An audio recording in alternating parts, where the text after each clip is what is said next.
Hello guys, मेरे YouTube channel में आपका स्वागत है। मेरा नाम है मनमोहन मिश्रा। तो आज मैं इस वीडियो में डिस्कस करने वाला हूँ कि आपको किस में इन्वेस्टमेंट करना चाहिए, एलआईसी या गोल्ड और सिल्वर में। तो ये वीडियो बहुत इंटरेस्टिंग रहेगा, पूरा वीडियो देखिएगा। उससे पहले मेरे चैनल को सब्सक्राइब जरूर कर दीजिएगा। मैं इन्वेस्टमेंट स्ट्रैटेजीज और प्लान लाता रहता हूँ और आपको मैं क्रिप्टो करेंसीज, म्यूचुअल फंड्स में इन्वेस्टमेंट के बारे में भी बताता रहता हूँ। तो चलिए वीडियो शुरू करते हैं। सबसे पहले मैं आपको बता दूं कि हमारा टारगेट क्या रहना चाहिए। इस वीडियो में हमारा टारगेट क्या है। हमारा टारगेट सबसे पहले है कि हमें इन्फ्लेशन बीट करना है। तो इन्फ्लेशन बीट मतलब इन्फ्लेशन जो होता है महंगाई, जो हमारा इंडिया की जो महंगाई है वो हर साल 6% बढ़ रही है। तो 6% बढ़ रही है मतलब आज जो आप 100 रुपये की चीज़ खरीद रहे हो वो अगले साल उसकी वैल्यू 106 रुपये हो जाती है। मतलब दोनों की इक्वल वैल्यू हो जाती है। तो आप जब भी बैंक में फिक्स डिपॉजिट करते हो उसमें आपको 6 से 7% मिलता है। वो एक्चुअली कुछ पैसा बढ़ नहीं रहा है। उसका आपको तो दिख रहा है कि भाई 6% बढ़ गया, लेकिन उसकी वैल्यू उतनी ही है क्योंकि इन्फ्लेशन के साथ साथ ही चल रहा है। तो हमारा जो टारगेट है कि 6% के बाद जितने भी प्रॉफिट मिलेगा वो एक्चुअल हमारा प्रॉफिट होगा। तो अब भी देखिए, अगर आप एलआईसी और गोल्ड के बारे में अगर बात करूं, मैं ओवरऑल आपको सिनेरियो बता देता हूं। गोल्ड का अगर आप लगातार 10 साल का देखेंगे, मतलब जो कंटिन्यूसली अगर 10 साल का देखेंगे तो 1 साल का उसका इंटरेस्ट है 11 से 12%। और जो एलआईसी का है वो 5 से 7% के बीच मंडराता रहता है। तो बेसिकली जो एलआईसी है वो इन्फ्लेशन को बीट तो कर ही नहीं पाता है। और जो गोल्ड है वो डेफिनेटली इन्फ्लेशन को बीट करता है, लेकिन मैं आपको अभी टेक्निकली समझाऊंगा कि क्यों ये जो गोल्ड है वो एक्चुअली इन्फ्लेशन को बीट नहीं कर पाता है। और मैं आपको पूरा डिटेल इसके बारे में बताऊंगा। सबसे पहले हम शुरू करते हैं एलआईसी के बारे में। सबसे पहले मैं आपको बताता हूँ, जो एलआईसी है ना वो कोई इन्वेस्टमेंट प्लान नहीं है, क्योंकि इसका नाम ही इंश्योरेंस है। तो आप इसमें इंश्योरेंस कर रहे हैं, तो ये इन्वेस्टमेंट बिल्कुल भी नहीं है। आपको अगर इस पे इन्वेस्ट करते हैं तो मैंने इसके सारे प्लान्स देख रखे हैं, मैंने इसके सारे के सारे प्लान देख के कैलकुलेट कर रखा है। और मैं आपको बता रहा हूँ 100% इसके जो रिटर्न्स है वो 5 से 7% के बीच रहता है।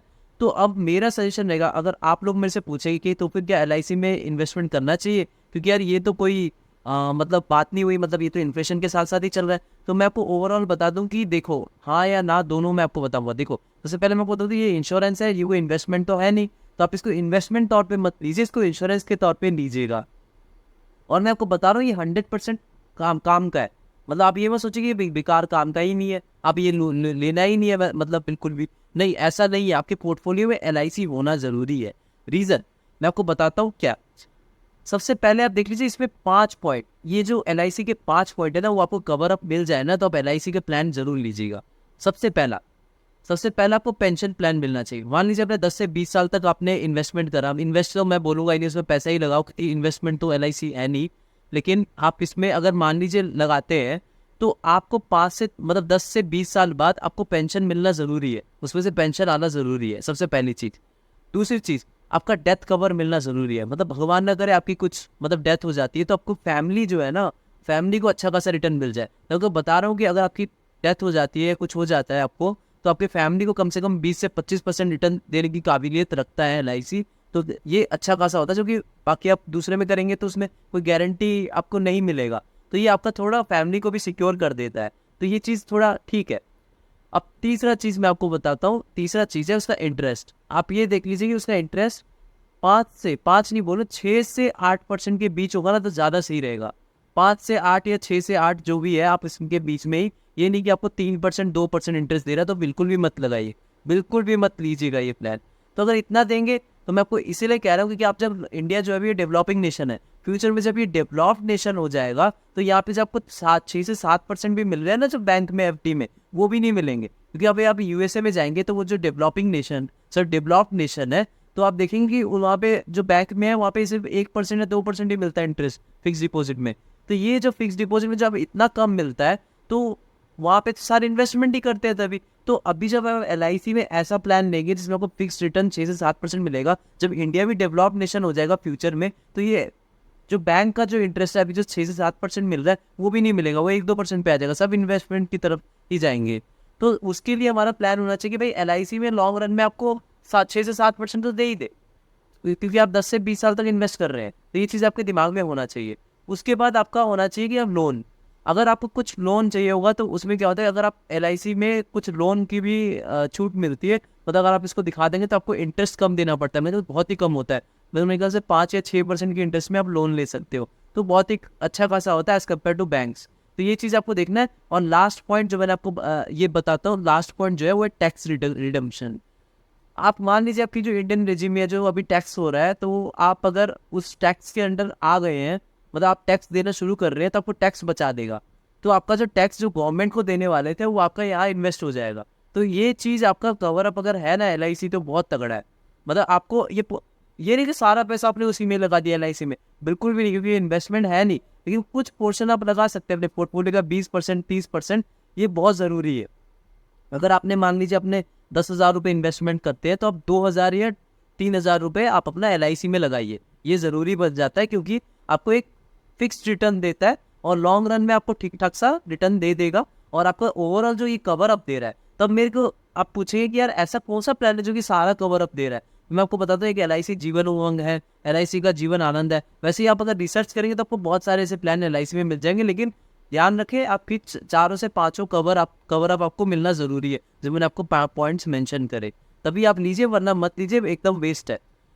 अब ये हो गया आपका LIC का। अब मैं गोल्ड और सिल्वर की बात करता हूँ। जो मैंने पहले बताया था कि यार ये आपको 11 से 12% तो इंटरेस्ट दे देता है, लेकिन एक्चुअल में वो 11-12% होता नहीं है। रीज़न मैं आपको बताता हूँ। जब आप गोल्ड दुकान में परचेज करने जाते हैं, तो आपने ध्यान दिया होगा कि आप 3% GST देते हैं।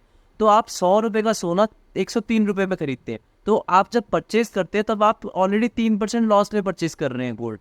तो 3% लॉस प्लस आपका अगर मेकिंग चार्ज है, मतलब आपने वही गोल्ड, प्योर गोल्ड कॉइन खरीदा या प्योर कुछ खरीदा, तो आपको 1-2% तो मेकिंग चार्ज देना ही पड़ता है।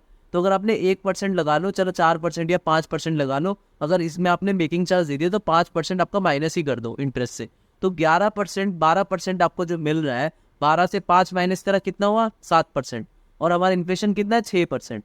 तो 5 माइनस करा 11 से, सॉरी 12 से, तो 7 हो गया। 7 से 6 माइनस करो, क्योंकि आपका इन्फ्लेशन है, मैंने आपको बताया मैं इन्फ्लेशन काउंट ही नहीं करूंगा। तो 1% आपको सिर्फ इंटरेस्ट मिलता है, 1%। तो ओवरऑल अगर मेरा सजेशन रहेगा, अगर आप मनी को रिटेन करना चाहते हो, तो आप गोल्ड पे की तरफ जा सकते हो। आपको इंटरेस्ट सिर्फ 1-2% ही मिलेगा लॉन्ग रन में, कोई ज़्यादा, उससे ज़्यादा नहीं मिलेगा। लेकिन अगर आप अपने मनी को रिटेन करना चाहते हो, बेस्ट है गोल्ड।